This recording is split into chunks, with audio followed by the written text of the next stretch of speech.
Selamat siang, perkenalkan saya Marsha Wilona Sipasulta, mahasiswi Fakultas Psikologi semester pendek yang sedang melaksanakan tugas besar 2 pada mata kuliah Bahasa Indonesia.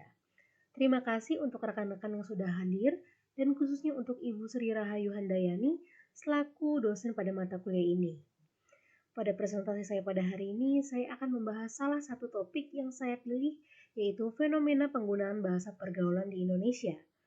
Pastinya kita semua ada di sini, kita bisa bertemu dan mendengar presentasi karena adanya komunikasi dari sebuah bahasa. Maka dari itu, ya bisa dibilang bahwa bahasa itu cukup penting lah ya untuk komunikasi karena hal tersebut mencakupi segala aspek kehidupan kita. Nah, saya jadi penasaran nih, kira-kira bahasa itu penting nggak sih buat kalian? Boleh langsung taruh di komen ya, agar kita bisa lihat bersama-sama. Karena kita sedang membahas mengenai bahasa pergaulan, saya jadi ingat deh waktu itu pengalaman saya pas pertama kali masuk sekolah internasional. Dulunya saya di swasta, pas mulai berkenalan, bergaul, wah bisa dibilang saya itu nggak ngerti apa-apa. Bahasa gaulnya anak Jakarta Pusat dan anak Jakarta Selatan tuh beda banget. Apalagi seringkali diselipin bahasa Inggris dan Singlish gitu ya. Dari situ saya langsung giat belajar hanya untuk bisa sefrekuensi dengan teman-teman lainnya. Jadi harus ada upaya lah ya gitu. Kalian ada yang pernah begitu nggak, rekan sekalian? Uh, jadi cukup sebuah pengalaman yang unik ya. Maju kita ke latar belakang, bahkan Aristoteles sendiri memiliki pendapat yang gak jauh beda dengan saya. Kita sama-sama berpikir bahwa bahasa itu merupakan hal yang sangat penting untuk mengekspresikan diri. Bisa juga untuk berbagi ide, perspektif, cerita, suka, duka, yang juga merupakan salah satu kebutuhan manusia. Kalian bisa bayangin gak sih kalau kita diem aja, lagi stres banget, tapi semuanya numpuk di kepala dan kita gak komunikasiin. Pening banget kan pasti? Kita juga semua udah tahu kalau zaman dahulu itu sering pakai bahasa baku. Namun karena zaman yang sudah berbeda, ya juga bahasa ikut berkembang dan berubah. Ada banyak kata-kata, kalimat-kalimat yang diubah menjadi lebih informal. Dan bahasa itu lebih dikenal sebagai slang. Slang itu secara singkat adalah bahasa gaul, bahasa informal, bahasa pertemanan. Jadi dari adanya slang ini, itu membuat tembok bahwa ada eksklusivitas dari sebuah kelompok. Nah, menarik banget kan? Ya pastinya nggak kalah menarik dengan fenomena slebeo yang baru-baru ini rame banget menjadi topik perbincangan netizen atau masyarakat Indonesia. Siapa sih dari kita yang nggak pakai bahasa gaul sebagai ungkapan informal, apalagi dengan tujuan untuk mengidentifikasi kelompok dan juga untuk menentang istilah otoritas. Yang bikin slang ini sangat menarik buat saya adalah asal-usulnya. Mulai dikenal dari tahun 70-an di Indonesia. Nah, di zaman itu dikenal sebagai bahasa gaul yang muncul dari bahasa daerah dan bahasa binan, yaitu bahasa gaul dari komunitas LGBT pada era itu. Lama-kelamaan mulai berkembang lewat media massa seperti koran, acara televisi dan lain-lainnya. Gitu ya. Memang manfaat dari slang atau bahasa gaul itu apa sih? Gitu. Banyak sekali loh ternyata. Bahasa pergaulan itu dapat membuat kita lebih mengerti budaya, itu yang pertama. Kita juga dapat bisa mengerti ekspresi, membuat kita lebih kreatif, dan juga memudahkan kita sebagai individu beradaptasi di situasi dan kondisi yang baru. Nah, karena saya nggak ngerti slang-slang orang Jakarta Selatan tuh ya, saya jadi bingung, jadi susah adaptasinya. Perlu berbulan-bulan sampai bisa mengerti dan juga berbaur dengan yang lain. Nah, ini juga yang terjadi kepada anak-anak gaul di SCBD Duku Atas atau yang kita dengar dari media itu disebut sebagai Citayam Fashion Week. Pasti kalian tahu dong mengenai fenomena ini. Jadi, anak-anak remaja dari Sudirman, Citayam, Bojonggede dan Depok ini meramaikan area ini.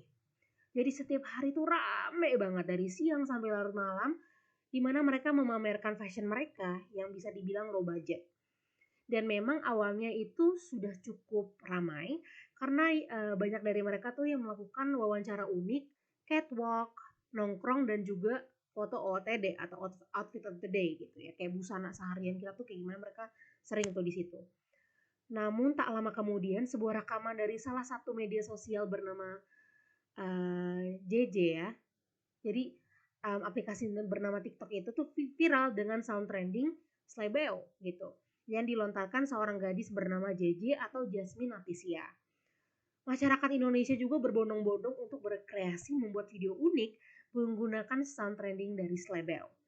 Viral ini tuh nggak hanya di TikTok aja, namun juga viral kalau nggak salah di Twitter, Instagram, YouTube, dan juga dibahas di acara-acara program stasiun televisi. Jadi cukup ini ya, cukup dikenal lah.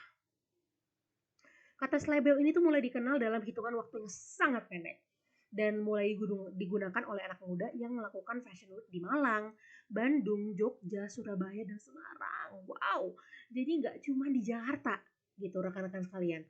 Saking terkenalnya kata tersebut yang mencari ciri khas dari anak-anak fashion week di seluruh Indonesia, terutama di SCBD. Pengertian dari Slebeo itu juga mulai diragukan. Slebeo ini tuh masih memiliki arti yang sangat abstrak dan seringkali dikaitkan dengan video yang senonoh atau vulgar, anak muda, bahkan dianggap memiliki arti ekspresif provokatif seperti senggol dong. Nah, itu kan rada-rada provokatif ya, gitu ya. Dan yang lebih mengejutkannya lagi, kata tersebut tuh sempat diblokir oleh Kominfo karena dia keabstrakan dari pengertian kata tersebut. Tak kalah berita, Slebeo juga masih tetap eksis dan disebutkan oleh anak-anak Citayam Fashion Week. Sampai kawasan tersebut banjir pengunjung setiap harinya sampai harus diawasi Satpol PP. Keren banget kan ya? Nah, ketika JJ dan rekan-rekan disampiri oleh media, ia mengatakan bahwa Slebeo ini tidak memiliki arti atau pengertian yang spesifik dan tidak seharusnya dikaitkan oleh konotasi negatif atau vulgar. Namun hanya menjadi kata ikonik atau tagline dari brand Citayam Fashion Week yang merepresentasikan komunitas anak muda di SCBD yang mengekspresikan diri melalui busana modern dan catwalk yang tak kalah hebat dan kreatif dari model profesional atau komunitas anak muda kelas atas di kawasan elit. Keren banget ya. Dari fenomena ini dapat terlihat sebuah bahasa pergaulan yang sederhana seperti Slebeo gitu ya, dapat menarik perhatian masyarakat luas yang berujung pada pendorongnya kreativitas anak muda.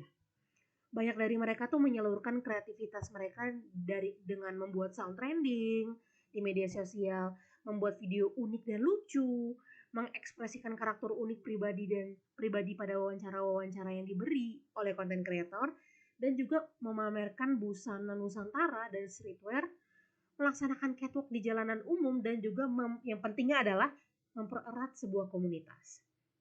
Keren banget.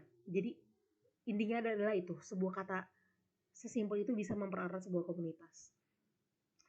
Nah, secara simpel ya, secara sederhana, pembahasan ini tuh memiliki 4 poin utama yang kita harus flashback lagi, kita harus review lagi nih rekan-rekan sekalian.